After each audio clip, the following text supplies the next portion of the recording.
நம்ம நாட்டில் இருக்கிற எல்லா கெட்ட காரியங்களுக்கும் நம்ம நாட்டு கடவுள்களே வழிகாட்டிகளாக இருக்கிறார்கள்.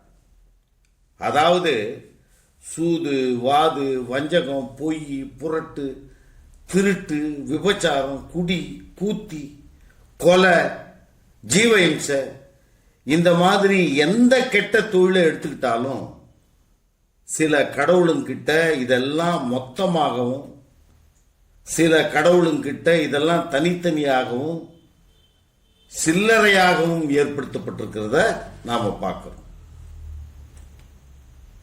நமக்கு இவ்வளவு கடவுள்கள் எதுக்கு?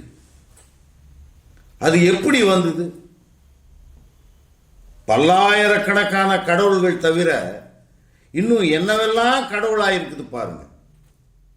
மாட்டு சாணி முதல் மாடு, குதிரை, எருமை, குரங்கு, பெருச்சாளி, கழுகு, காக்கா, பாம்பு, மரம், செடி, கல்லு, மண்ணு, உலோகம், காகிதம், இன்னும் பல ஆபாச உருவங்கள்லாம் கடவுள்களாக வணங்கப்படுது. காசியில ஒரு கோயில்ல 2 உயிருள்ள நாய் படுத்துன்னு இருந்தது. அதுங்களுக்கு பூஜை போட்டு வணங்குறத நான் நேரில் பார்த்தேன். அப்படி செஞ்சதுக்கு அந்த பண்டிதர்களால தத்துவார்த்தம் வேற சொல்லப்பட்டது. இதோட நிக்குதா? இந்த கடவுள்களுக்கு பொண்டாட்டி, புள்ள, ஒப்பாட்டி, தாசி, விபச்சாரித்தனம், ஆகாரம், உறக்கம், புணர்ச்சி, இதெல்லாம் வேற கற்பிக்கப்படுது. இன்னும் இந்த கடவுள்களுக்கு கல்யாணம், சாவெல்லாம் கற்பிக்கப்படுது.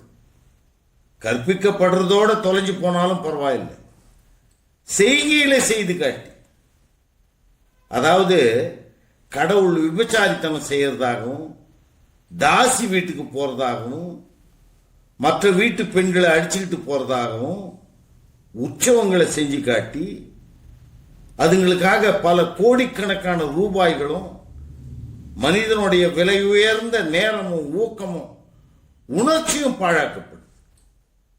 இந்த காரியம்லாம் இந்த 20வது நூற்றாண்டுல செய்யக்கூடியதா அப்படின்னு யோசித்து பாருங்க. இந்த மாதிரி கடவுள்களை கற்பிச்சுக்கிட்டு அதுங்கெல்லாம் மேல சொன்ன மாதிரி காரியம் செஞ்சதா புராணங்களையும் இதிகாசங்களையும் எழுதி வச்சுக்கிட்டு அந்த காரியங்களை நாமும் இந்த காலத்துல கடவுள்கள் பேரால செஞ்சுக்கிட்டு திரியறத பத்தி மனுஷனுக்கு வெக்கம் வர வேணாமா அப்படின்னு கேட்கிறேன். இத சொன்னா எங்களை நாஸ்திக அப்படின்னு சொல்றது யோக்கியமும் நாணயம் உள்ள பேச்சா அப்படின்னு கேட்கிறேன். கடவுள் இருந்தா இப்படித்தான் இருக்கணுமா? இப்படி இருக்கிறத கடவுள்னு அறிவு இருக்கிறவன் யாராவது ஒத்துப்பானா?